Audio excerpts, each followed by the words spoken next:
ಈ ಕಾರ್ಯಕ್ರಮದ ಪ್ರಾಯೋಜಕರು ಗೀತಾಂಜಲಿ ಸಿಲ್ಕ್ಸ್ ಉಡುಪಿ.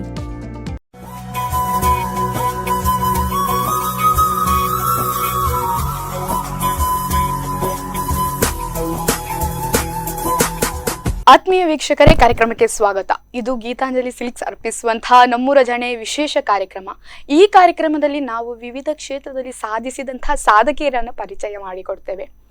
ಒಬ್ಬ ವ್ಯಕ್ತಿ ಸಾಧಿಸಬೇಕಾದ್ರೆ ಅವನ ಜೊತೆಗೆ ಈ ಎರಡು ವಿಷಯಗಳು ತುಂಬಾನೇ ಮುಖ್ಯವಾಗ್ತದೆ, ಹಾರ್ಡ್ ವರ್ಕ್ ಮತ್ತು ಸ್ಮಾರ್ಟ್ ವರ್ಕ್. ಈ ಎರಡು ಇದ್ರೆ ಲಕ್ ಅನ್ನೋ ಪದ ಅದಷ್ಟಕ್ಕೆ ಹಿಂದೆ ಬರ್ತದೆ. ಈ ಮಾತಿಗೆ ಸರಿಸಮಾನವಾಗಿರುವಂತಹ ವ್ಯಕ್ತಿ ಇವತ್ತು ನಮ್ಮ ಜೊತೆಗಿದ್ದಾರೆ. ಅವರು ನಮ್ಮೂರಿನ ಜಾಣೆಯ ಕುರ್ಚಿಯಲ್ಲಿ ಕೂತ್ಕೊಂಡಿದ್ದಾರೆ. ಮೊದಲೇದಾಗಿ ಅವರನ್ನು ಕಾರ್ಯಕ್ರಮಕ್ಕೆ ಆತ್ಮೀಯವಾಗಿ ಸ್ವಾಗತ. Thank you. ಈ ದಿನ ನಮ್ಮ ಜೊತೆಗೆ ಇರುವವರು ವಸುಪ್ರದಾ ಭಟ್ ಅವರು. ಇವರು MGM ಕಾಲೇಜ್ನಲ್ಲಿ ದ್ವಿತೀಯ BCom ಅನ್ನು ಕಲಿತಾ ಇದ್ದಾರೆ. ಅದರ ಜೊತೆಗೆ ನಮ್ಮ ಉಡುಪಿ ಜಿಲ್ಲೆಯ ಒಬ್ಬರು ವ್ಯಕ್ತಿ ಡೆಲ್ಲಿಗೆ ಹೋಗಿ ಪೆರೇಡ್ನಲ್ಲಿ ಭಾಗವಹಿಸಿದ್ದಾರೆ. ಅದರ ಜೊತೆಗೆ ವಿಶೇಷವಾಗಿ ಹೇಳಬೇಕಂದ್ರೆ ಭರತನಾಟ್ಯವನ್ನು ಪ್ರಧಾನಿ ಹಾಗೂ ರಾಷ್ಟ್ರಪತಿಯ ಮುಂದೆ ಪ್ರದರ್ಶಿಸಿದವರು ಇವರು. ಇವರೊಂಥರ ನಮ್ಮ ಉಡುಪಿ ಜಿಲ್ಲೆಗೆ ಹೆಮ್ಮೆ ಅಂತ ಹೇಳ್ಬೋದು. ಇವರು ಕೇವಲ ಭರತನಾಟ್ಯ ಮತ್ತು NSS ಅಲ್ಲಿ ಮಾತ್ರ ಅಲ್ಲ, ಇನ್ನಷ್ಟು ಕ್ಷೇತ್ರಗಳಲ್ಲಿದ್ದಾರೆ. ಅವರಿಂದಲೇ ಅವರ ಬಗ್ಗೆ ಇನ್ನಷ್ಟು ತಿಳ್ಕೊಳ್ಳುವಾಗ ಮತ್ತೊಮ್ಮೆ ಕಾರ್ಯಕ್ರಮಕ್ಕೆ ಆತ್ಮೀಯವಾಗಿ ಸ್ವಾಗತ. Thank you. ಒಬ್ಬ ವ್ಯಕ್ತಿ ತುಂಬಾನೇ ಒಂದು ಆಸೆಯಿಂದ ಕಾಲೇಜಿಗೆ ಹೋಗ್ತಾರೆ. ಅದು ಎಜುಕೇಷನಲ್ಲಿ ಆಗಿರಬಹುದು, ಇನ್ನು ಕಲ್ಚರ್ ಆ್ಯಕ್ಟಿವಿಟೀಸಲ್ಲಿ ಆಗಿರ್ಬೋದು. ಅದರಲ್ಲಿ ಕೂಡ ನೀವು NSS ಮೂಲಕ ಆ ಒಂದು ಡೆಲ್ಲಿಗೆ ಹೋಗುವಂಥ ಆಪರ್ಚುನಿಟಿ ನಿಮಗೆ ಸಿಕ್ಕಿದೆ. ಅದಕ್ಕೆ ಮೊದಲನೇದಾಗಿ ಕಂಗ್ರ್ಯಾಚುಲೇಷನ್. Thank you.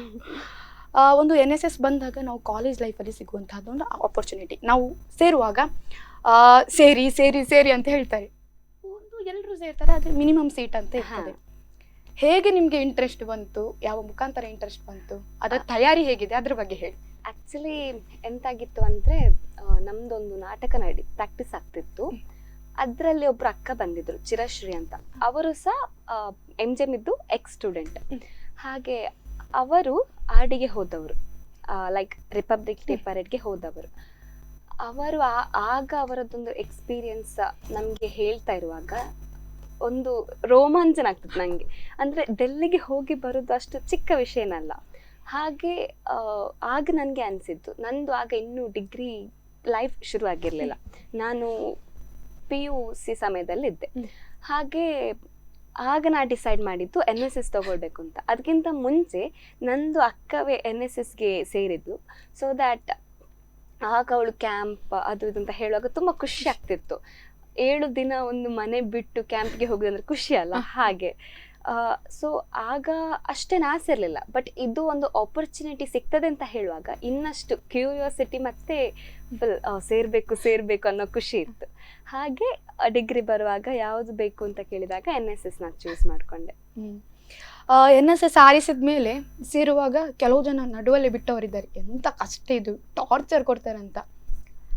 ಆ ರೀತಿಯಾದಂತಹ ಏನಾದರೂ ಇತ್ತ? ಮತ್ತೆ NCC ಅಂದ ತಕ್ಷಣ ಸ್ಟ್ರಿಕ್ಟ್ ಅಂತ ಬರ್ತಾರೆ. ಕೇಳಿದ್ರೆ ಅವು ಅದಕ್ಕೆ ಇಂಟ್ರೆಸ್ಟ್ ಇರುವವರ ಹತ್ರ ಕೇಳಿದ್ರೆ ಏನು ಹೇಳ್ತಾರೆ ಅಂದರೆ, ದೇಶ ಸೇವೆಗೆ ಹೋಗುವವರಿಗೆ ಇಷ್ಟೊಂದು ಸ್ಟ್ರಿಕ್ಟ್ ಬೇಕಲ್ಲ ಅಂತ ಹೇಳ್ತಾರೆ. ನೀವೇನು ಹೇಳ್ತೀರಾ ಅದ್ರ ಬಗ್ಗೆ? NCC ಬೇರೆ, NSS ಬೇರೆ.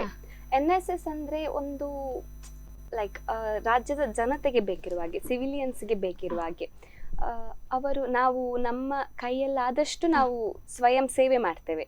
ಯಾವ ಶ್ರಮದಾನ ಆಗಿರಲಿ ಅಥವಾ ಬಡವರಿಗೆ ಒಂದು ಸಹಾಯ ಮಾಡೋದಾಗಿರಲಿ. ಹೀಗೆ ಕೆಲವರಿಗೆ ಅದೇ ಶ್ರಮದಾನ ಸಾಕಾಗಿ ಬಿಡ್ತಾರೆ ಕೆಲವರು. ಹಾಗೆ ನಮ್ಮದ್ರಲ್ಲಿ ಸ್ಟ್ರಿಕ್ಟ್ ಅಂತ ಏನಿಲ್ಲ, ಖುಷಿ ಆಗ್ತದೆ.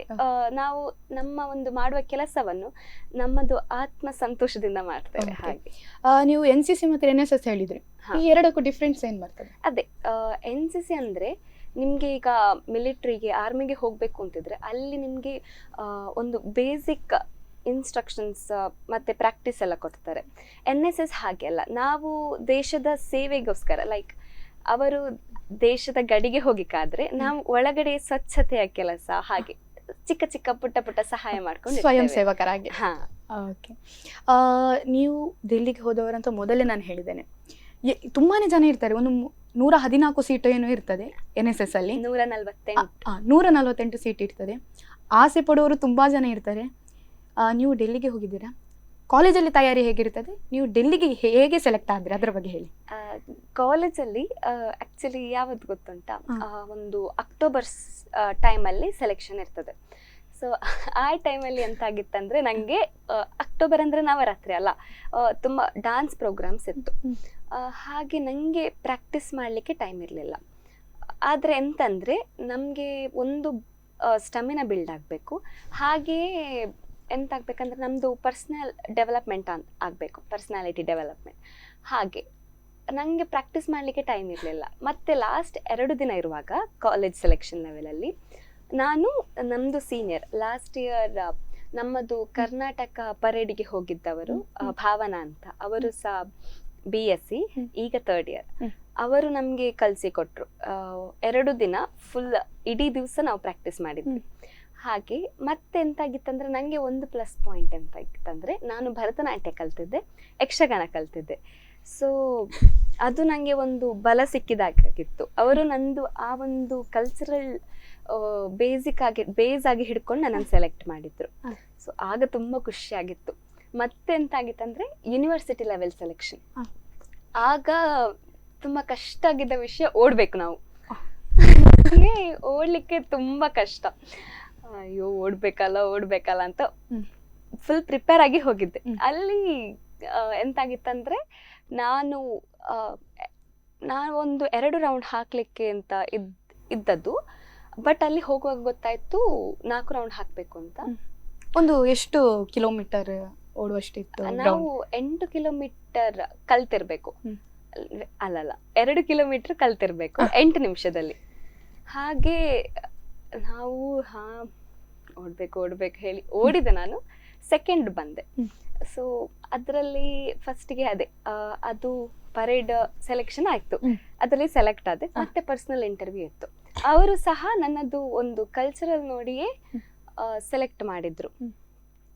ಲೈಕ್ ಯಕ್ಷಗಾನ ಮಾಡ್ತಿ, ಹರಿಕತೆ ಮಾಡ್ತಿ ಹಾಗೆಲ್ಲ ಹೇಳುವಾಗ ಅವರಿಗೆ ಸಹ ಖುಷಿಯಾಗಿ ಅವರು ಸಹ ನಂದು ಕಲ್ಚರಲ್ ಹಿಡ್ಕೊಂಡೇ ಸೆಲೆಕ್ಟ್ ಮಾಡಿದ್ರು. ಅದಾದ್ಮೇಲೆ ಸ್ಟೇಟ್ ಲೆವೆಲ್ ಹಾಸನದಲ್ಲಿತ್ತು. 2 ದಿನದ್ದು ಸೆಲೆಕ್ಷನ್ ಇರ್ತದೆ. ಫಸ್ಟ್ ಡೇ ನಮಗೆ ಲೈಕ್ ನಮಗೆ ಹೇಗಿರ್ತದೆ ಅಂದರೆ ಪರೇಡ್ ಮಾಡಿದ್ದಕ್ಕೆ 50 ಮಾರ್ಕ್ಸ್, ಕಲ್ಚರಲ್ಗೆ 30 ಮಾರ್ಕ್ಸ್, ಪರ್ಸನಲ್ ಡೆವಲಪ್ಮೆಂಟಿಗೆ 10 ಮಾರ್ಕ್ಸ್, ಮತ್ತೆ ಡಿಸಿಪ್ಲಿನ್ ನೆನಪಿಲ್ಲ ನನಗೆ, ಅದಕ್ಕೆ ಇನ್ನೊಂದು 10 ಮಾರ್ಕ್ಸ್. ಲೈಕ್ ಅದು ಇಂಟರ್ವ್ಯೂ ಇರ್ತದೆ. ಹಾಗೆ ಫಿಸಿಕಲ್ ಫಿಟ್ನೆಸ್ ಹಾಗೂ ಪರ್ಸನಲ್ ಡೆವಲಪ್ಮೆಂಟ್ ಹೌದು, ಅದಕ್ಕೆ 10 ಮಾರ್ಕ್ಸ್ ಇರ್ತದೆ. ಟೋಟಲ್ 100 ಮಾರ್ಕ್ ಇರ್ತದೆ. 100 ಮಾರ್ಕಲ್ಲಿ ನನಗೆ ಕಲ್ಚರಲ್ ಸಿಗ್ತದೆ ಅಂತ ಕಾನ್ಫಿಡೆನ್ಸ್ ಇತ್ತು.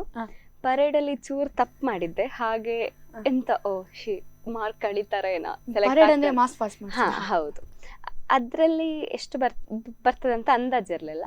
ಮತ್ತೆ ಓಡುದು ಅಂತ ಹೇಳುವಾಗ ಆ ಟೈಮಲ್ಲಿ ಎಂತಾಗಿತ್ತಂದ್ರೆ ನಂದು 2 ಕಾಲಿಗೆ ಸಹ ಸ್ಟ್ರೆಸ್ ಫ್ರಾಕ್ಚರ್ ಆಗಿತ್ತು. ಅಂದರೆ ಕಾಲಿಗೆ ಜಾಸ್ತಿ ಸ್ಟ್ರೆಸ್ ಆಗಿದ್ರಿಂದ ಪ್ರಾಕ್ಟೀಸ್ ಮಾಡಿ ನನಗೆ ಅಷ್ಟು ಓಡ್ಲಿಕ್ಕೆ ಆಗ್ತಿಲ್ಲ. ಲೈಕ್ ಓಡಿದ್ರು ಮತ್ತೆ ನನಗೆ ನಿಲ್ಲಿಕ್ಕೆ ಆಗೋದಿಲ್ಲ, ಎಲ್ಲಿಯಾದ್ರೂ ಹೋಗಿ ಕೂತ್ಕೊಳ್ಬೇಕು. ಹಾಗೆ ನಾ ಹೇಗೆ ಓಡ್ತೇನೆ ಹೇಳ್ಕೊಂಡು ಓಡಿದೆ. ಓಡುವಾಗ ಯೂನಿವರ್ಸಿಟಿ ಲೆವೆಲಲ್ಲಿ ಅಂದರೆ ಯೂನಿವರ್ಸಿಟಿ ವೈಸ್ ನಿಂತ್ಕೊಳ್ಸಿದ್ರು. ಈಗ ಮಂಗಳೂರು ಯೂನಿವರ್ಸಿಟಿ ಅವರು 6 ಜನ, ಬೇರೆ ಯೂನಿವರ್ಸಿಟಿ ಹಾಗೆ. ನನ್ನದು ಬರುವ ತನಕ ಒಂದೊಂದೇ ಯೂನಿವರ್ಸಿಟಿ ಮಾಡಿಸ್ತಿದ್ರು. ನಾವು ಬರುವಾಗ 2 ಯೂನಿವರ್ಸಿಟಿ ಒಟ್ಟಿಗೆ. ಹೇಗೆ ಓಡೋದು, ಹೇಗೆ ಪಾಸ್ ಮಾಡೋದು, ಫುಲ್ ಟೆನ್ಷನ್ ಆಗಿತ್ತು. ಆದರೂ ಎಂಥದ್ದು ದೇವರ ದಯ, ನಂದು ಅದೃಷ್ಟವ ಗೊತ್ತಿಲ್ಲ, ನಾನು ಸೆಕೆಂಡ್ ಬಂದಿದ್ದೆ ಓವರ್ ಆಲ್. ಯೂನಿವರ್ಸಿಟಿಯಲ್ಲಿ ನಾನು ಫಸ್ಟ್, ಓವರ್ ಆಲ್ ಸೆಕೆಂಡ್ ಬಂದಿದ್ದೆ. ತುಂಬ ಖುಷಿ ಆಯ್ತು ಆಗ. ಅದಾದಮೇಲೆ ಅದು ಸಹ ಆಯಿತು.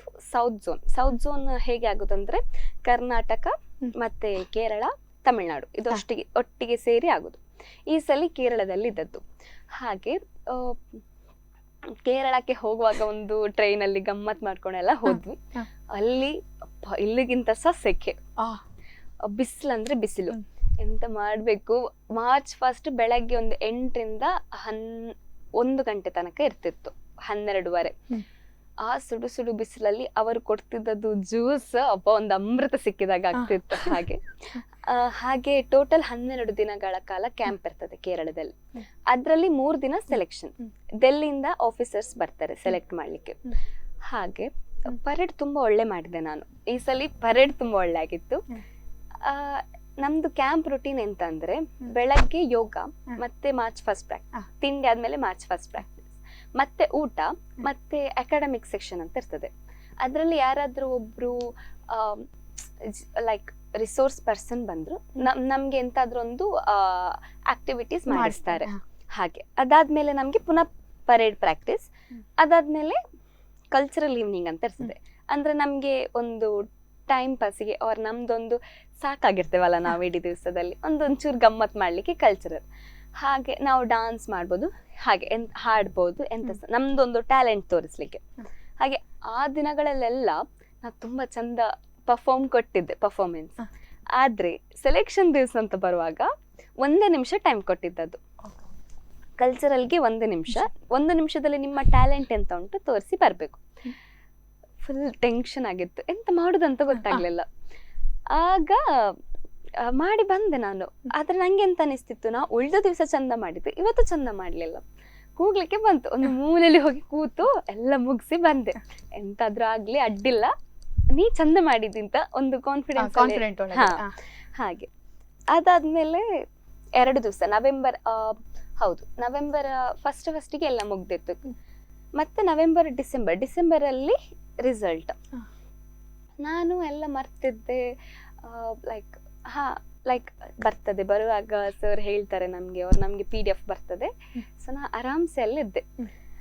ಆದ್ರೆ ಎಂತಾಗಿತ್ತಂದ್ರೆ, ಇವತ್ತು ರಿಸಲ್ಟ್ ಬರ್ತದೆ ಅಂತ ಹೇಳುವಾಗ ನಮ್ದು ಗ್ರೂಪ್ ಅಲ್ಲಿ ಫುಲ್ ಡಿಸ್ಕಷನ್, ಇವತ್ತು ರಿಸಲ್ಟ್ ಬರ್ತದಂತ.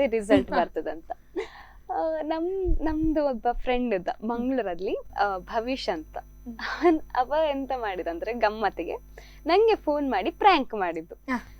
ಲೈಕ್ ಟ್ರೂ ಕಾಲರ್ ಅಲ್ಲಿ NSS ಡೆಲ್ಲಿ ಅಂತ ಹಾಕಿ ನಾನು ಡೆಲ್ಲಿಂದ ಮಾತಾಡುದು, ನೀವು ಸೆಲೆಕ್ಟ್ ಆಗಿದ್ರಿ ಅಂತ. ನಂಗೆ ಫುಲ್, ನಾನು ಕಾರಲ್ಲಿದ್ದೆ, ಎಲ್ಲಿಂದಲೂ ಹೋಗ್ತಿದ್ದೆ ಮನೆಗೆ ಫ್ಯಾಮಿಲಿ ಒಟ್ಟಿಗೆ. ಫುಲ್ ಎಕ್ಸೈಟ್ಮೆಂಟ್, ಅಯ್ಯೋ ನಾ ಸೆಲೆಕ್ಟ್ ಆದೆ ಅಂತ ಹೇಳಿ ಕೂಗ್ತಿದ್ದೇನೆ ಫುಲ್ ಖುಷಿಯಲ್ಲಿ. ನಾ ಮತ್ತೆ ಗ್ರೂಪಿಗೆ ಹಾಕುವಾಗ ಅವ ನಂಗೆ ಕಾಲ್ ಪುನಃ, ಅವು ಪ್ರ್ಯಾಂಕ್ ಮಾಡ್ತೀನಿ, ಗ್ರೂಪ್ ಹೊಡೆದ ಕಲೆ ಇದಾದಪ್ಪ ಅನ್ನೊಂದಿಲ್ಲ. ವಾಸ್ ಲೈಕ್ ಮತ್ತೆ 2 ದಿವಸ ಮಾತ್ರ ಮಾತಾಡ್ಲಿಲ್ಲ ನಾನು, ಅಷ್ಟು ಸಿಟ್ಟು ಬಂದಿತ್ತು. ಲೈಕ್ ಅದು ಒಂದು ಎಮೋಷನಲ್ ಅಲ್ಲ, ಲೈಕ್ ನಾನೊಂದು ಎಕ್ಸ್ಪೆಕ್ಟೇಷನ್ ಇಟ್ಟಿದ್ದೆ. ಸೊ ಹಾಗೆ ಅದೇ ಸಂಜೆ ನಮ್ಗೆ ಡಾನ್ಸ್ ಪ್ರಾಕ್ಟೀಸ್ ಇತ್ತು, ನಮ್ದು ವಾರ್ಷಿಕೋತ್ಸವದ ಸಮಯ ಅದು. ಹಾಗೆ ಡಾನ್ಸ್ ಪ್ರಾಕ್ಟೀಸ್ ಇತ್ತು, ನಾವು ಪ್ರಾಕ್ಟೀಸ್ ಮಾಡ್ತಿದ್ವಿ. ನಂದು ಮೊಬೈಲಿಗೆ ಮೇಲಿಂದ ಮೇಲೆ ಕಾಲ್, ಎಂತ ಕಾಲ್ ಗೊತ್ತಿಲ್ಲ. ನೋಡ್ತೇನೆ 12 ಮಿಸ್ಡ್ ಕಾಲ್. ಎಂತಪ್ಪ ಇದು ಅಂತ ಹೇಳಿ ಸೋರಿಗೆ ಕಾಲ್ ಮಾಡ್ತೇನೆ. ವಸುಪ್ರದ ಅವರೇ, ನೀವು ದಿಲ್ಲಿಗೆ ಸೆಲೆಕ್ಟ್ ಆಗಿದ್ರಿ ಅಂತಲ್ಲ, ಕಂಗ್ರ್ಯಾಚುಲೇಷನ್. ನಂಗೆ ಫಸ್ಟ್ ನಂಬೇಕಾ ಬೇಡ ಗೊತ್ತಾಗ್ಲಿಲ್ಲ. ಸರ್ ಹೇಳಿದ್ದು ನಂಬಿಕೆ ಅಂದ್ರೆ ಹಾಗಲ್ಲ, ವಿಷಯ ಮೊದ್ಲಿಗೆ ಹಾಗಿತ್ತಲ್ಲ. ಸೊ ಮತ್ತೆ ಸರ್ ಹೇಳಿ ಕಾನ್ಫಿಡೆನ್ಸ್ ಅಲ್ಲಿ ನಾನು ನಂಬಿದ್ದು. ಥ್ಯಾಂಕ್ ಯು ಸರ್, ನಾನು ನೋಡಿರ್ಲಿಲ್ಲ ಕಾಲ್, ನಾ ಪ್ರಾಕ್ಟೀಸ್ ಅಲ್ಲಿದ್ದೆ, ಸಾರಿ ಸರ್ ಹೇಳಿ ಇಟ್ಟು ರಿಸಲ್ಟ್ ನೋಡ್ತೇನೆ, ಹೌದು ನಾ ಸೆಲೆಕ್ಟ್ ಆಗಿದ್ದೇನೆ ಅಂತ. ತುಂಬಾ ಖುಷಿ ಆಯ್ತು. ಅಂದ್ರೆ ತುಂಬಾ ಎಕ್ಸ್ಪೆಕ್ಟೇಷನ್ ಇಟ್ಟಿದ್ದೆ, ನಂಗೆ ಹೋಗ್ಲೇಬೇಕು ಅಂತ ಒಂದು ಛಲ ಇತ್ತು. ಹಾಗೆ ತುಂಬಾ ಖುಷಿ ಆಯ್ತು ಸೆಲೆಕ್ಟ್ ಆದದ್ದು. ಮತ್ತೆ ನಾವು ಡಿಸೆಂಬರ್ 27ಕ್ಕೆ ಹೊರಟ್ವಿ. 3 ದಿವಸ ಟ್ರೈನ್ ಅಲ್ಲಿ ಹಾಡಿ ಕುಣಿದು ಎಲ್ಲ ಗಮ್ಮತ್ ಮಾಡಿದ್ವಿ. ಅಲ್ಲಿ ಹೋಗುವಾಗ ಫುಲ್ ಚಳಿ ಇತ್ತು. ಮತ್ತೆ 1 ತಿಂಗಳು ಅಲ್ಲೇ ಇರ್ಬೇಕಿತ್ತಲ್ಲ. ನಮ್ಮೂರು ಜಾಣೆ ಕಾರ್ಯಕ್ರಮ ಮುಂದುವರಿಯುತ್ತಿರುವ ಒಂದು ಸಣ್ಣ ವಿರಾಮದ ನಂತರ. ಈ ಕಾರ್ಯಕ್ರಮದ ಪ್ರಾಯೋಜಕರು ಗೀತಾಂಜಲಿ ಸಿಲ್ಕ್ಸ್, ಉಡುಪಿ.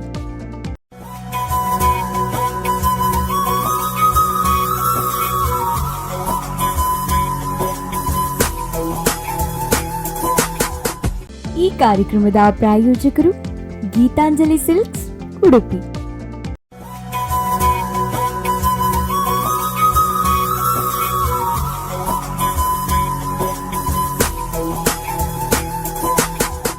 ನಮ್ಮ ಜೊತೆಗಿದ್ದಾರೆ ವಸುಪ್ರದ ಭಟ್ ಅವರು. ಇವರು ಡೆಲ್ಲಿಗೆ ಹೋದಂತಹ ಅನುಭವಗಳನ್ನು ನಮ್ಮ ಜೊತೆ ಹಂಚಿಕೊಳ್ತಾ ಇದ್ರು. ಇವರ ಬಗ್ಗೆ ಇನ್ನಷ್ಟು ತಿಳ್ಕೊಳ್ಳುವ, ಮತ್ತೊಮ್ಮೆ ಕಾರ್ಯಕ್ರಮಕ್ಕೆ ಆತ್ಮೀಯವಾಗಿ ಸ್ವಾಗತಿಸ್ಕೊಳ್ಳೋಣ. ಕಾರ್ಯಕ್ರಮಕ್ಕೆ ಮತ್ತೊಮ್ಮೆ ಸ್ವಾಗತ. ಕಾಲೇಜಲ್ಲಿ ಹೇಗಿತ್ತಂದ್ರೆ, ನಾನು ಫಸ್ಟ್ ಇಂಟರ್ನಲ್ಸ್ ಬರ್ದಿರ್ಲಿಲ್ಲ, ಸೌತ್ ಝೋನ್ ಹೋಗಿದ್ದೆ. ಆಗ ಸರ್ ಪ್ರಿನ್ಸಿಪಲ್ ಹೇಳಿದ್ರು ಅಸೈನ್ಮೆಂಟ್ ಬರ್ದು ಕೊಡು ಅಂತ. ನಾನು ನಾಳೆ ಹೋಗುದಂತ ಇವತ್ತು ಹೇಳಿದ್ದವ್ರು, ಎಂತ ಮಾಡುದು 2 ಅಸೈನ್ಮೆಂಟ್ ಕೊಟ್ಟೆ. ಮತ್ತೆ ಫ್ರೆಂಡ್ಸ್ ಹತ್ರ ಕೊಡ್ಲಿಕ್ಕೆ ಹೇಳಿದ್ದೆ. ಅವರು ಕೊಟ್ಟಿದ್ದದ್ದು ಮಿಸ್ ಆಯ್ತಾ ಅವ್ರು ಸಿಗ್ಲಿಲ್ವೇನ, ಹಾಗೆ ಆಗಿತ್ತು. ಅದಾದ್ಮೇಲೆ ಪರ್ಮಿಷನ್ ಲೆಟರ್, ಸೆಕ್ಯೂರಿಟಿ ಕ್ಲಿಯರೆನ್ಸ್ ಅಂತ ಬೇಕು. ಅಂದ್ರೆ ಅದು ಪೊಲೀಸ್ ವೆರಿಫೈಡ್ ಸರ್ಟಿಫಿಕೇಟ್, ನಾನೆಂತ ಕ್ರೈಮ್ ಮಾಡ್ಲಿಲ್ಲ ಅಂತ ಒಂದು ಸರ್ಟಿಫಿಕೇಟ್ ಬೇಕು.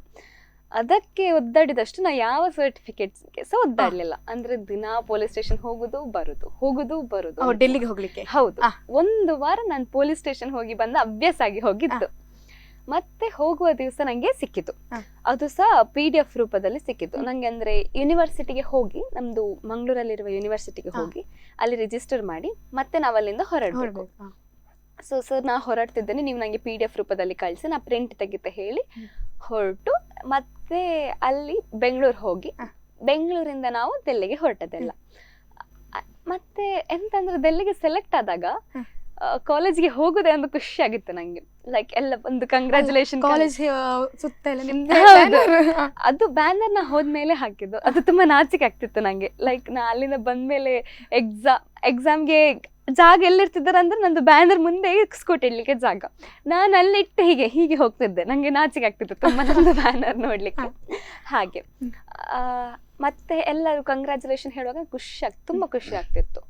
ಹಾಗೆ ಅಲ್ಲಿಂದ ಆದ್ಮೇಲೆ ಡೆಲ್ಲಿಗೆ ಹೋಗಿ ಅಲ್ಲಿ ಬೆಳಗ್ಗೆ ಬೇಗ 3 ಗಂಟೆ 4 ಗಂಟೆಗೆಲ್ಲ ಏಳ್ಲಿಕ್ಕೆ ಇರ್ತದೆ. ಅಂದ್ರೆ ಡೆಲ್ಲಿ ಅಂದ್ರೆ ಗಣರಾಜ್ಯೋತ್ಸವ ದಿವಸವೇ ಹೋಗ್ಲಿಕ್ಕೆ ಅಲ್ಲ. ತುಂಬಾ ಒಂದ್ ವಾರ ಮುಂಚೆ? 1 ವಾರ ಅಲ್ಲ, 1 ತಿಂಗಳ ಮುಂಚೆ. ಅಲ್ಲೇ 1 ತಿಂಗಳ ಮುಂಚೆ ಇರ್ಬೇಕು. ಹೌದು. ಅಂದ್ರೆ ಡಿಸೆಂಬರ್ 27ಕ್ಕೆ ನಾವು ಹೊರಟದ್ದು, ಡೆಲ್ಲಿಗೆ ಹೊರಟದ್ದು. ಹಾಗೆ ಅಲ್ಲಿಂದ ಜನವರಿ 1ಕ್ಕೆ ಅಲ್ಲಿ ನಾವು ಆಲ್ರೆಡಿ ಇದ್ವಿ. ಅದಾದ್ಮೇಲೆ ಜನವರಿ 2ರಿಂದ ಕ್ಯಾಂಪ್ ಶುರುವಾಗಿತ್ತು. ಜನವರಿ 31ರವರೆಗೆ ಕ್ಯಾಂಪ್ ಇರ್ತದೆ. ಸೊ ಆ ನಡುವಲ್ಲಿ ಎಂತ ಆಗ್ತದೆ ಅಂದ್ರೆ ಬೆಳಗ್ಗೆ ಒಂದು ಯೋಗ ಸೆಷನ್ ಫಸ್ಟ್ಗೆ ಇತ್ತು, ಮತ್ತಿರ್ಲಿಲ್ಲ. ಮತ್ತೆ ಡೈರೆಕ್ಟ್ ನಮ್ಗೆ ಪ್ರಾಕ್ಟೀಸ್ ಕರ್ಕೊಂಡು ಹೋಗ್ತಿದ್ರು, ಮಾರ್ಚ್ ಫಾಸ್ಟ್ ಪ್ರಾಕ್ಟೀಸ್ಗೆ. ಅಲ್ಲಿ ಬೆಳಗ್ಗೆ ಕರ್ತವ್ಯ ಪಥ ಆದ್ರೆ ಸಂಜೆ ಕಾರ್ಯಪ್ಪ ಗ್ರೌಂಡ್ ಅಂತ ಇತ್ತು, ಅಲ್ಲಿ ಕರ್ಕೊಂಡು ಹೋಗ್ತಿದ್ರು. ಅಲ್ಲಿ ನಮ್ಗೆ ಸಾಕಾದದ್ದೇ ಗೊತ್ತಾಗುದಿಲ್ಲ. ಓಡಿದಾಗ ವಾರ್ಮ್ ಅಪ್ ಮಾಡಿಸಿದಾಗ ಚೂರು ಸಾಕಾಗ್ತಿತ್ತು, ಬಿಟ್ರೆ ನಾವು ಕರ್ತವ್ಯ ಪಥದಲ್ಲಿ ದಿನ ಪ್ರಾಕ್ಟೀಸ್ ಮಾಡುವಾಗ ಗೊತ್ತಾಗ್ತಿರ್ಲಿಲ್ಲ. ಎಷ್ಟು ಸಲ ಆದ್ರೂ ನಾವು ಪ್ರಾಕ್ಟೀಸ್ ಮಾಡ್ಲಿಕ್ಕೆ ರೆಡಿ ಇದ್ವಿ. ಅಷ್ಟು ಒಂದು ಅಲ್ಲಿ ಹೋಗಿ ನಾವು ಒಂದು ಭಾರತೀಯ ಸಿವಿಲಿಯನ್ಸ್, ಭಾರತೀಯ ಜನರು ಅಲ್ಲಿ ಹೋಗಿ ಆರ್ಮಿಯವರೊಟ್ಟಿಗೆ ನೇವಿಯವರೊಟ್ಟಿಗೆ ಒಂದು ಪರೇಡ್ ಮಾಡುದಂದ್ರೆ ಎಷ್ಟು ಖುಷಿ ಆಗ್ತದಂದ್ರೆ ನಮ್ಗೆ ಈಗ ಸೆನ್ಸಿದ್ರೆ ರೋಮಾಂಚನ ಆಗ್ತದೆ. ಹಾಗೆ ಅಲ್ಲಿ ಮತ್ತೆ ನಮ್ಗೆ ಸೌತ್ ಝೋನ್ ಅಲ್ಲಿ ಹೇಗಿತ್ತು ಹಾಗೆ ಮಾರ್ಚ್ ಫಾಸ್ಟ್ ಪ್ರಾಕ್ಟೀಸ್ ಆದ್ಮೇಲೆ ಸೌತ್ ಝೋನ್ ನಾರ್ತ್ ಝೋನ್ ಒಟ್ಟಿಗೆ ಆಗ್ತಿದ್ರ ಅವ್ರು ಬೇರೆ ಬೇರೆ ನಾರ್ತ್ ಝೋನ್ ಐ ಮೀನ್ ಅಲ್ಲಿಯ ಡೆಲ್ಲಿಯಲ್ಲಿ ಒಟ್ಟಿಗೆ ಇರ್ತಿದ್ವಿ. ಟೋಟಲ್ 200 ಮಕ್ಕಳು ಬಂದಿದ್ರು all over India. NSS students almost 40 lakh ಇದ್ದಾರೆ. ಅದ್ರಲ್ಲಿ ನಾವು 200 ಜನ ರೆಪ್ರೆಸೆಂಟ್ ಮಾಡ್ತಿದ್ವಿ. ಅದ್ರಲ್ಲಿ ಸಹ ಪುನಃ 148 ಜನ ಮಾತ್ರ ಮಾರ್ಚ್ ಫಸ್ಟ್ ಅಲ್ಲಿ ಸೆಲೆಕ್ಟ್ ಆಗ್ತಿದ್ರು. ಉಳಿದವರು ಹ್ಯಾಪಿ ಕ್ಲಬ್ ಅಂತ, ಅಂದ್ರೆ ಲೈಕ್ ಅವರು ಪ್ರಾಕ್ಟೀಸ್ ಮಾಡ್ತಾರೆ, ಆದ್ರೆ ಯಾರಾದ್ರೂ ಲೈಕ್ ಹೆಲ್ತ್ ಇಶ್ಯೂಸ್ ಬಂದ್ರೆ, ಅನಾರೋಗ್ಯ ಎಂತಾದ್ರೂ ಆದ್ರೆ, ಆರ್ ಕಾಲ್ ಫ್ರಾಕ್ಚರ್ ಆದ್ರೆ, ಹೀಗೆ ಯಾರಿಗಾದ್ರೂ ಹುಷಾರಿಲ್ಲ ಅಂದ್ರೆ ಆ ಕ್ಲಬ್ ಅಲ್ಲಿ ಒಬ್ರನ್ನ ತೆಗ್ದು ಇದಕ್ಕೆ ಹಾಕ್ತಾರೆ, ನಮ್ದು ಪರೇಡ್ ಟೀಮಿಗೆ. ಹಾಗೆ ಸೊ 2 ದಿನ ನಾನ್ ಸಹ ಗ್ರೂಪ್ ಅಲ್ಲಿ ಇದ್ದೆ ಹುಷಾರಿಲ್ಲ ಹೇಳುವಾಗ. ಮತ್ತೆ ಪುನಃ ನಾನು ಪರೇಡ್ ಟೀಮ್ಗೆ ಬಂದದ್ದು. ಹುಷಾರ್ ಮಾಡ್ಕೊಂಡು ಬರ್ತೇನೆ. ಹೌದು. ಒಮ್ಮೆ ಹಾಗೆ ಹಬ್ಬ ಅಂತ ಆಯ್ತು. ಆದ್ರೆ ಹ್ಯಾಪಿ ಕ್ಲಬ್ ಅಲ್ಲಿ ಇರುವಾಗ ನನ್ನಷ್ಟು ಎಂಜಾಯ್ ಯಾರು ಮಾಡಿರ್ಲಿಕ್ಕಿಲ್ಲ. ಎಲ್ಲರೂ ಇವಳೆಂತಪ್ಪ ಹೀಗಿದ್ದಾಳೆ, ನಾವು ಇನ್ನು ಅಲ್ಲಿ ಗ್ರೂಪಿಗೆ ಸೆಲೆಕ್ಟ್ ಆಗ್ಲಿಲ್ಲ ಅಂತ ಎಲ್ಲ ಟೆನ್ಷನ್ ಅಲ್ಲಿ ಇದ್ರೆ, ನಾನೊಬ್ಳು ಫುಲ್ ಗಮ್ಮತ್ ಮಾಡ್ಕೊಂಡಿದ್ದೆ. ಅಂದ್ರೆ ಇರುವಷ್ಟು ಹೆಸರಿಗೆ ತಕ್ಕ ಹ್ಯಾಪಿ ಆಗಿದ್ರಿ. ಹೌದು. ಅಂದ್ರೆ ಅದಕ್ಕೆ ಸ್ಟ್ರಿಕ್ಟ್ ಕಮ್ಮಿ ಇರ್ತದೆ comparative to parade team. Happy club ಅಲ್ಲಿ ಯಾವ ರೀತಿ? ಅದ್ರಲ್ಲಿ ಕೂಡ ಪ್ರಾಕ್ಟೀಸ್ ಏನಾದ್ರು ಇರ್ತದಾ? ಅಂದ್ರೆ ಅದೇ ಮಾರ್ಚ್ ಫಾಸ್ಟ್ ನಾವು ಪರೇಡ್ ಟೀಮ್ ಮುಂದೆ ಇದ್ರೆ ಇವ್ರು ಹಿಂದೆ ಇರ್ತಾರೆ, ಬಟ್ ಇವರಿಗೆ ಅಷ್ಟು ಚೂರು ಸಲಿಗೆ ಕೊಟ್ಟಿರ್ತಾರೆ. ಹಾಗೆ ಅದಾದ್ಮೇಲೆ ನಮ್ಗೆ ಮಧ್ಯಾಹ್ನ ಪುನಃ ಅಕಾಡೆಮಿಕ್ ಸೆಷನ್ ಇರ್ತದೆ, ಮತ್ತೆ ರಾತ್ರಿ ಕಲ್ಚರಲ್. ಅದು ನೋಡುದು ಒಂದು ಹಬ್ಬ ತರ. ಲೈಕ್ ಆಲ್ ಓವರ್ ಇಂಡಿಯಾದ್ದು ಕಲ್ಚರಲ್, ನಮ್ದು ಪಂಜಾಬಿ ಡಾನ್ಸ್ ಆಗಿರ್ಲಿ, 7 ಸಿಸ್ಟರ್ಸ್ ಅಂದ್ರೆ ಅರುಣಾಚಲ್ ಇದ್ದು ಮತ್ತೆ ಸಿಕ್ಕಿಂ ಅವರದೆಲ್ಲ ಡಾನ್ಸ್ ಆಗಿರ್ಲಿ, ನೋಡುದೊಂದು ಖುಷಿ ಆಗ್ತಿತ್ತು. ಈವನ್ ನಮ್ದು ಸಹ ಹೌದು ಡೊಳ್ಳು ಕುಣಿತೆಲ್ಲ ಕೊಡುವಾಗ ತುಂಬಾ ಖುಷಿ ಆಗ್ತಿತ್ತು. ಹಾಗೆ ಅದಾದ್ಮೇಲೆ ಪುನಃ ರಾತ್ರಿ ಊಟ, ಮತ್ತೆ ನಾವು ಆಲ್ಮೋಸ್ಟ್ ಬರುವಾಗ ರೂಮಿಗೆ 12 ಗಂಟೆ 11 ಗಂಟೆ ಎಲ್ಲ ಆಗ್ತಿತ್ತು. ಅದರಲ್ಲಿ ಎಂತಾಗಿತ್ತಂದ್ರೆ, ನಾವು ಹೋದ ಕರ್ನಾಟಕದ 14 ಜನರಲ್ಲಿ ನನ್ನನ್ನು ಸೇರಿಸಿ 4 ಜನ ಮಂಗಳೂರವರು. ಒಳ್ಳೆದಾಯ್ತು. ಅಂದ್ರೆ ನಾನ್ ಸೌತ್ ಝೋನ್ ಹೋಗುವಾಗ್ಲೇ ನಂಗೆ ಗೊತ್ತಾಗಿದ್ರು ಅವರು, ನಮ್ದೇ ಯೂನಿವರ್ಸಿಟಿ. ಹಾಗೆ ಗಮ್ಮತ್ ಆಗ್ತಿತ್ತು. ಅಲ್ಲಿಂದವೇ ನಾವು ಕ್ಲೋಸ್ ಇದ್ವಿ ಅಲ್ಲ, ಹಾಗೆ ನಾವು ತುಳುವಲ್ಲಿ ಮಾತಾಡುದು, ಉಳಿದವರೆಲ್ಲ ನಮ್ಗೆ ಬೈಯುದು, ನೀವ್ ಎಂತ ತುಳುವಲ್ಲಿ ಮಾತಾಡುದು, ಕನ್ನಡದಲ್ಲಿ ಮಾತಾಡಿ, ನೀವು ನಮ್ಗೆ ಬೈದ್ರು ಗೊತ್ತಾಗೋದಿಲ್ಲ ಅಂತ. ಹಾಗೆ ನಾ ಐ ಮೀನ್ ತುಂಬಾ ಆಗ ಎಂತ ಆಗ್ತಿತ್ತು ಅಂದ್ರೆ ನಾವು ಕನ್ನಡದಲ್ಲಿ ಮಾತಾಡುವಾಗ ನಮ್ಗೆ ಫುಲ್ ಅನ್ಕಂಫರ್ಟೇಬಲ್ ಆಗ್ತಿತ್ತು. ಹಾಗೆ ಹಾಗೆ ಮತ್ತೆ ಅದೇ ನಾವಂದ್ರೆ ಅದೇ ತನುಶ್ರೀ ಮತ್ತೆ ವಜಿದಾ ಮತ್ತೆ ಅದೇ ಭವಿಷ್ ಅಂತ ಹೇಳಿದ್ನಲ್ಲ ವಜಿದಾ ಡಾಕ್ಟರ್ ಆಗಿತ್ತು ಅವಳದ್ದು, ಅಂದ್ರೆ ಈ ವರ್ಷ ಗ್ರಾಜುಯೇಷನ್ ಆದದ್ದು. ಮತ್ತೆ ತನುಶ್ರೀ BBA ಮಾಡ್ತಿದ್ಲು. ಹಾಗೆ ನಾವು 3 ಜನ ಯಾವತ್ತು ಒಂದು ಒಟ್ಟಿಗೆ 4 ಜನ ಅಂದ್ರೆ ಅವ ಹುಡುಗರೊಟ್ಟಿಗೆ ಇರ್ತಿದ್ದ. ನಮ್ದು 3 ಜನ ಆಲ್ಮೋಸ್ಟ್ ಇಡೀ ಕ್ಯಾಂಪ್ ಅಲ್ಲಿ ಒಂದು ಟ್ರಿಯೋ ಅಂತ ಒಂದು ಫೇಮಸ್ ಆಗಿದ್ವಿ. ತುಳುವಲ್ಲಿ ಮಾತಾಡಿದ್ರೆ ನೀವೇ ಅಂತ ಆಯ್ತು. ಆಲ್ ಓವರ್ ಎಲ್ಲ ಪ್ರಾಕ್ಟೀಸ್ ಆಯ್ತು, ಗಣರಾಜ್ಯೋತ್ಸವದ ಪರೇಡ್ ಬರ್ತಾ ಉಂಟು. ಹೌದು. ಆ ಒಂದು ಎಕ್ಸ್ಪೀರಿಯನ್ಸ್ ಹೇಗೆ? ನರ್ವಸ್ ಆಗ್ತಿತ್ತಾ? ದಿನ ಹೋದಾಗೆ ಪ್ರಾಕ್ಟೀಸ್ ಅವರ್ಸ್ ಜಾಸ್ತಿ ಆಗ್ತಿತ್ತು ಆಯ್ತಾ. ಎಂತ ಹೇಳ್ಬೇಕು, ಲೈಕ್ ಅಂದ್ರೆ ನಮ್ಗೆ ಮಲಗ್ಲಿಕ್ಕೆ ಸಹ ಟೈಮ್ ಇರ್ತಿರ್ಲಿಲ್ಲ. ಅದಕ್ಕಿಂತ ಮುಂಚೆ PM ಹೌಸ್ ಅಲ್ಲಿ ಅಂದ್ರೆ ಪ್ರಧಾನಿಯ ಮನೆ ಅವರ ಮುಂದೆ ಡಾನ್ಸ್ ಮಾಡ್ಲಿಕ್ಕಿತ್ತಲ್ಲ, ಅದು ಪ್ರಾಕ್ಟೀಸಸ್ ನಮ್ಗೆ ಇರ್ತಿತ್ತು. ಸೊ ಪ್ರಧಾನಿ ಮುಂದೆ ಮಾಡ್ಲಿಕ್ಕೆ ಹೌದು, ಪ್ರಧಾನಿಗ ಮುಂದೆ ಕೂತಿದ್ರೆ ಅವ್ರದ್ದೊಂದು ಇಷ್ಟಿಷ್ಟು ಅಂತರದಲ್ಲಿ ನಮ್ಗೆ ಡಾನ್ಸ್ ಮಾಡ್ಲಿಕ್ಕೆ ಇರ್ತಿತ್ತು. ನಾನು ಎದುರಲ್ಲಿದ್ದ ಕಾರಣ ನಂಗೆ ಹೀಗೆ ಸ್ಟ್ರೈಟ್ ಫೇಸ್ ಟು ಫೇಸ್ ಅವರು ಕೂತ್ಕೊಂಡಿದ್ರು. ನಂಗೆ ಎಂತ ಆಗ್ತಿತ್ತು ಅಂದ್ರೆ ಅವರನ್ನು ನೋಡಿ ನಾನು ಡಾನ್ಸ್ ಮಾಡ್ತಿದ್ದೆ ಒಮ್ಮೆ. ಅಲ್ಲ, ಡ್ಯಾನ್ಸ್ ಕಲಿಯೋದು ತುಂಬಾ ಜನ ಕಲಿತಾರೆ, ಮಾಡ್ತಾರೆ ಎಲ್ಲರ ಮುಂದೆ ದೊಡ್ಡ ದೊಡ್ಡ ಸ್ಟೇಜ್ ಅಲ್ಲಿ. ಆದ್ರೆ ನಮ್ಮ ದೇಶದ ಪ್ರಧಾನಿ ಮುಂದೆ ಮಾಡುದಂದ್ರೆ ಖುಷಿ ಮತ್ತೊಂದು ಹೆಮ್ಮೆ ವಿಷಯ, ನಾ ಮಾಡಿ ಬಂದಿದ್ದೇನೆ ಅಂತ. ಹಾಗೆ ಅದು ಪ್ರಾಕ್ಟೀಸ್. ಮತ್ತೆ ನಮ್ಗೆ ದಿನ ಹೋದಾಗೆ ಪರೇಡ್ ಪ್ರಾಕ್ಟೀಸ್ ಜಾಸ್ತಿ ಸಿಕ್ತಿತ್ತು, ಜಾಸ್ತಿ ಮಾಡ್ತಿದ್ರು. ಹಾಗೆ ಬಟ್ ಲಾಸ್ಟ್ ಒಂದು 5 days ಅಂತ ಇರುವಾಗ ತುಂಬಾ ರೆಸ್ಟ್ ಕೊಡ್ತಿದ್ರು, ಅಂದ್ರೆ ಸ್ಟ್ರೆಸ್ ಆಗ್ಬಾರ್ದಲ್ಲ ಗಣರಾಜ್ಯೋತ್ಸವ ದಿನ. ಹಾಗೆ ಮತ್ತೆ ನಾವು ಗಣರಾಜ್ಯೋತ್ಸವ ದಿನ ಅಂತೂ ಬೆಳಗ್ಗೆ ಬೇಗ ಎದ್ದು ನಿದ್ದೆ ಬರ್ಲಿಕ್ಕಿಲ್ಲ, ಮಾತ್ರ ಇಲ್ಲ ಖಂಡಿತ ನಿದ್ದೆ ಬರ್ಲಿಕ್ಕೆ. ಹಿಂದಿನ ದಿವಸ ನಮ್ಗೆ ಮೋದಿ ಅವರ ಮುಂದೆ ಡಾನ್ಸ್ ಮಾಡ್ಲಿಕ್ಕಿತ್ತು. ನೆಕ್ಸ್ಟ್ ಡೇ ಇದು ಎಂತ ಪರೇಡ್.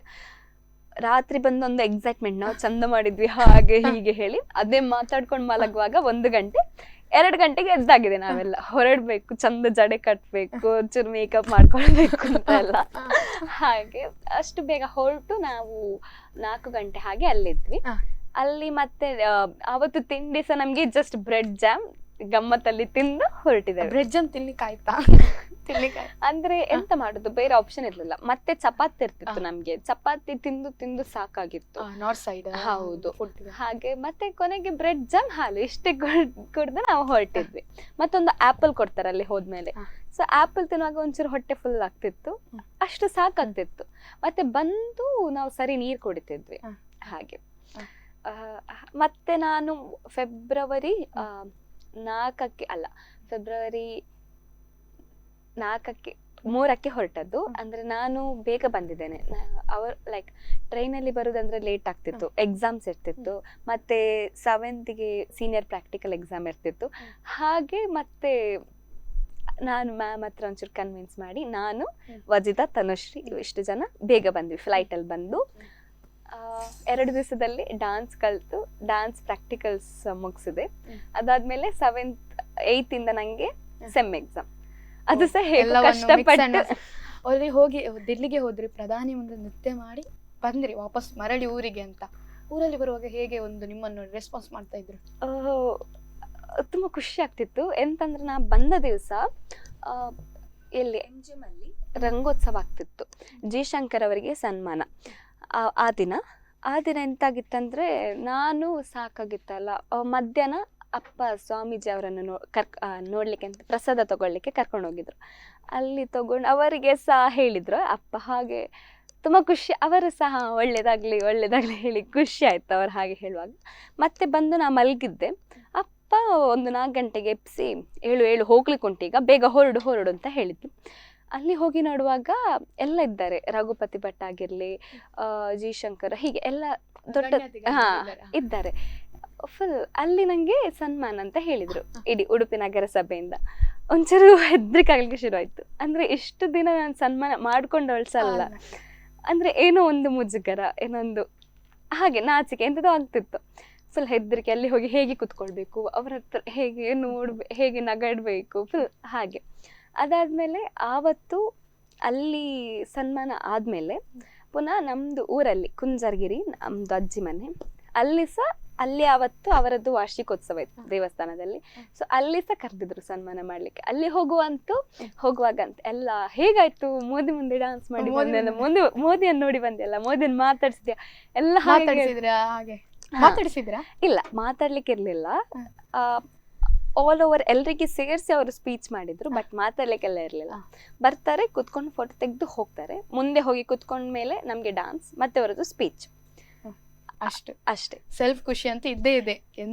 NSS ಮೂಲಕ ಹೋದದ್ದು ಹೌದು. ಪ್ರಧಾನಿ ಮುಂದೆ ಮತ್ತು ರಾಷ್ಟ್ರಪತಿಯ ಮುಂದೆ ಬಹಳಷ್ಟು ಖುಷಿ ಪಡ್ತಾರೆ. ಅದನ್ನು ಬಿಟ್ಟು ಹೊರತುಪಡಿಸಿ NSS ಅನ್ನು ಹೊರತುಪಡಿಸಿ ಹರಿಕಥೆ ಹೇಳ್ತೀರಾ, ಭರತನಾಟ್ಯದಲ್ಲಿದ್ದೀರಾ, ಯಕ್ಷಗಾನದಲ್ಲಿದ್ದೀರಾ, ಎಲ್ಲ ಕ್ಷೇತ್ರಗಳಲ್ಲಿ ಇದ್ದೀರಾ. ಹೇಳಿ, ಒಂದು ನಮ್ಮ ಭರತನಾಟ್ಯದವರು ಇಲ್ಲಿ ಬಂದ ಕ್ಷಣ ನೃತ್ಯ ನಿಕೇತನ ಸಂಸ್ಥೆಯಿಂದಲೇ ಬರುದು. ಆಲ್ಮೋಸ್ಟ್ ಉಡುಪಿಯ ಒಂದು ಫೇಮಸ್ ತಂಡ ಅಂತ ಹೇಳ್ಬೋದು. ಬಾಲ್ಯದಿಂದಲೇ ನೃತ್ಯದಲ್ಲಿ ಆಸಕ್ತಿ, ಅದರ ಬಗ್ಗೆ ಹೇಳಿ. ನಾನು 2ನೇ ತರಗತಿಯಿಂದ ಸೇರಿದ್ದೆ. ನಡುವಲ್ಲಿ ಕಾಲು ನೋವು ಅಂತ ಬಿಟ್ಟಿದ್ದೆ. ಮತ್ತೆ ನಾನು ಸೆಕೆಂಡ್ ಪಿ ಯಲ್ಲಿ ಪುನಃ ಬಿಟ್ಟು ಲಾಕ್ಡೌನ್ ಆಗುವಾಗ ಅಷ್ಟರವರೆಗೆ ನಂದು ನೃತ್ಯ ನೋಡ್ಬೋದು ಇಷ್ಟೇ ಇತ್ತು. ಲಾಕ್ಡೌನ್ ಆದಮೇಲೆ ನನ್ನ ಅಕ್ಕ ವಸುಂಧರ ಅಂತ, ಅವಳದ್ದು ವಿದ್ವತ್ತಾಗಿದೆ. ಹಾಗೆ ಅವಳು ನನಗೆ ಒಳ್ಳೆ ಮಾಡಿ, ಅಕ್ಕ ನನಗೆ ಸಹ ತುಂಬ ಚಂದ ಡ್ಯಾನ್ಸ್ ಕಲಿಬೇಕು ಅಂತ ಹೇಳಿದಾಗ ಅವಳು ಒಂದು ಗುರುವಿನ ಸ್ಥಾನದಲ್ಲಿ ನಿಂತು ತುಂಬ ಒಳ್ಳೆ ರೀತಿಯಲ್ಲಿ ನನಗೆ ಒಂದು ಕಲ್ಲನ್ನು ಶಿಲೆ ಮಾಡ್ತಾರಲ್ಲ ಹಾಗೆ ತುಂಬ ಚಂದ ಡ್ಯಾನ್ಸ್ ಮಾಡಲಿಕ್ಕೆ ಕಲಿಸಿಕೊಟ್ರು. ಸೊ ದ್ಯಾಟ್ ನನಗೆ ಅದೊಂದು ಖುಷಿ ಉಂಟು. ಲೈಕ್ ನಾನು ಆ ಒಂದು ಪ್ರಾಕ್ಟೀಸ್, ಲೈಕ್ ಆ ಟೈಮಲ್ಲಿ ಮಾಡಿದ ಪ್ರಾಕ್ಟೀಸೇ ನನ್ನನ್ನು ಮೋದಿ ತನಕ ಕರ್ಕೊಂಡು ಹೋಯ್ತು ಅಂತ ಹೇಳ್ಬೋದು. ಹಾಗಾದ್ರೆ ಮುಖ್ಯ ಗುರುಗಳು ನಿಮ್ಮ ಅಕ್ಕ ಅಂತ ಹೇಳ್ಬೋದು. ಹಾಗೆ ಮತ್ತೆ ನನಗೆ ಸರ್ ಮತ್ತೆ ಟೀಚರ್ಸ್ ತುಂಬ ಸಪೋರ್ಟ್ ಇದ್ರು. ಸುಧೀರ್ ಸರ್ ಆಗಿರ್ಲಿ, ಮಾನ್ಸಿ ಟೀಚರ್ ಆಗಿರ್ಲಿ, ಅವರಿಗೆ ಸಹ ನಾನೊಂದು ಕಾಲೇಜಿಂದ ಸಹ ಲೈಕ್ ಕಾಲೇಜಲ್ಲಿ ನಾನು ಒಂದು ಯಾವುದು ಪ್ರೋಗ್ರಾಮ್ ಬಂದರೆ ಸಹ ಲೈಕ್ PU ಅಲ್ಲಿರುವಾಗ ಮುರಳಿ ಸರ್ ಯಾವುದೇ ಪ್ರೋಗ್ರಾಮ್ ಬರಲಿ, ವಸುಪ್ರದ ಒಂದು ಡ್ಯಾನ್ಸ್ ಮಾಡ್ಬೇಕಾಯ್ತಾ, ಎಲ್ಲರನ್ನು ಸೇರಿಸಿ ಡ್ಯಾನ್ಸ್ ಮಾಡು. ನಮ್ದು ನೃತ್ಯ ನಿಕೇತನದವರು ಆಲ್ಮೋಸ್ಟ್ ಎಲ್ಲ MGM ಹೋಗೋದು. ಸೊ ನಾವು ಗುಂಪು ಕಟ್ಕೊಂಡು ಪುನಃ ಡ್ಯಾನ್ಸ್ ಮಾಡೋದು. ಹಾಗೆ ಯಾವುದೇ ಫಂಕ್ಷನ್ ಆಗಿದ್ರು ನಮಗೆ ಡ್ಯಾನ್ಸ್ಗೆ ಕರೆಯುವಾಗ ತುಂಬ ಖುಷಿ ಆಗ್ತದೆ. ಲೈಕ್ ನಾವು ನಮ್ಮ ಪುನಃ ಒಂದು ಹೊಸ ಹೊಸ ಪದ್ಯಗಳಿಗೆ ಕೊರಿಯೋಗ್ರಾಫ್ ಮಾಡ್ಬೋದಲ್ಲ, ಹಾಗೆ ತುಂಬ ಖುಷಿ ಆಗ್ತಿತ್ತು. ಹಾಗೆ. ಓಕೆ, ನಿಮ್ಮ ಜೊತೆ ಮಾತನಾಡಿ ಸಮಯ ಹೋದದೇ ಗೊತ್ತಾಗಿಲ್ಲ. ಕಾರ್ಯಕ್ರಮದ ಅಂತ್ಯಕ್ಕೆ ಬಂದಿದ್ದೇವೆ. ಒಂದು ಕೊನೆಯದಾಗಿ ನಾನು ಒಂದು ಮಾತಲ್ಲಿ ಹೇಳಬೇಕಾದ್ರೆ, ನೀವು ಯಾವುದೇ ಒಂದು ಕ್ಷೇತ್ರದಲ್ಲಿ ಸಾಧನೆ ಮಾಡಲಿಲ್ಲ, ಪಾಸಿಟಿವ್ ನೆಗೆಟಿವ್ ಕಮೆಂಟನ್ನು ಎರಡನ್ನು ತಗೊಳ್ಳೇಬೇಕು. ಕೊನೆಯದಾಗಿ ನಿಮಗೆ ತುಂಬಾ ಜನ ಸಪೋರ್ಟ್ ಮಾಡಿದ್ದಾರೆ ಅಂತ ಹೇಳ್ತಾರೆ. ಕೊನೆಯದಾಗಿ ಎಲ್ರಿಗೂ ಒಮ್ಮೆ ಥ್ಯಾಂಕ್ಸ್, ಯಾರಿಗಾದ್ರೂ ಸಾರಿ ಹೇಳಲಿಕ್ಕೆ ಅಂತ ಹೇಳ್ಬೋದು. ನನಗೆ ತುಂಬ ಕೋಪ ಜಾಸ್ತಿ. ಸೊ ದ್ಯಾಟ್ ಆ ಕೋಪದಲ್ಲಿ ಯಾರಿಗಾದ್ರೂ ಬೇಜಾರು ಮಾಡಿ ಲೈಕ್ ಬೈದಿದ್ರೆ, ಬೇಜಾರು ಆಗುವಾಗೆ ಬೈದಿದ್ರೆ ತುಂಬ ಸಾರಿ. ಮತ್ತು ಎಲ್ಲಿಯಾದರೂ ನಾನು ತುಂಬ ಲೈಕ್ ಓವರ್ ಥಿಂಕರ್ ನಾನು ತುಂಬ. ಸೊ ಆ ಟೈಮಲ್ಲಿ ಮಾತಾಡ್ಸಿದ್ರೆ ಸಾರಿ. ಮತ್ತು ನನಗೆ ಇಷ್ಟು ಬೆಳಿಬೇಕಂದ್ರೆ ಎಲ್ಲರೂ ಸಪೋರ್ಟ್ ಮಾಡಿದ್ದಾರೆ. ಪೇರೆಂಟ್ಸ್ ಆಗಿರಲಿ, ಗುರುಗಳಾಗಿರಲಿ, ಯಾರೇ ಆಗಿರಲಿ, ಫ್ರೆಂಡ್ಸ್ ಆಗಿರಲಿ, ತುಂಬ ಸಪೋರ್ಟ್ ಮಾಡಿದ್ದಾರೆ. ಎಲ್ರಿಗೂ ತುಂಬ ತುಂಬ ಥ್ಯಾಂಕ್ಸ್. ಓಕೆ, ನಿಮ್ಮ ಜೊತೆ ಮಾತನಾಡಿ ತುಂಬಾ ಖುಷಿ ಆಯಿತು. ಇನ್ನೊಮ್ಮೆ ಕಾರ್ಯಕ್ರಮಕ್ಕೆ ಬನ್ನಿ ಅಂತ ಹೇಳ್ತಾ, ನೀವು ಏನೆಲ್ಲ ಆಶಿಸಿದ್ದೀರಿ ಅದು ನನಸಾಗಲಿ ಅಂತ ಹೇಳ್ತೇವೆ. Thank you. ನೋಡಿದ್ರಲ್ಲ ವೀಕ್ಷಕರೇ, ಈ ವಾರದ ನಮ್ಮೂರಿನ ಜಾಣಿ ವಸುಪ್ರದ ಭಟ್ ಅವರು ಭರತನಾಟ್ಯವನ್ನು ತನ್ನ ಸಹೋದರಿಯಿಂದ ಕಲಿತು ಡೆಲ್ಲಿ ಪ್ರಧಾನಿ ನರೇಂದ್ರ ಮೋದಿ ಅವರ ಮುಂದೆ ಅವರು ಪ್ರದರ್ಶನ ಕೊಟ್ಟಿದ್ದಾರೆ. ಅವರು ಅದರ ಜೊತೆಗೆ ಅವರ ಅನುಭವಗಳನ್ನು ಹಂಚಿಕೊಂಡಿದ್ದಾರೆ. ಅವರ ಜೊತೆ ಮಾತನಾಡಿ ಸಮಯ ಹೋದದ್ದೇ ಗೊತ್ತಾಗಲಿಲ್ಲ. ಮುಂದಿನ ವಾರ ಮತ್ತೊಂದು ಸಾಧಕಿ ಜೊತೆ ನಾನು ಕೃತಿ ನಿಮ್ಮ ಮುಂದೆ ಬರ್ತೇನೆ. ಅಲ್ಲಿವರೆಗೂ ನೋಡ್ತಾ ಇರಿ ಸ್ಪಂದನ. ಈ ಕಾರ್ಯಕ್ರಮದ ಪ್ರಾಯೋಜಕರು ಗೀತಾಂಜಲಿ ಸಿಲ್ಕ್ಸ್, ಉಡುಪಿ.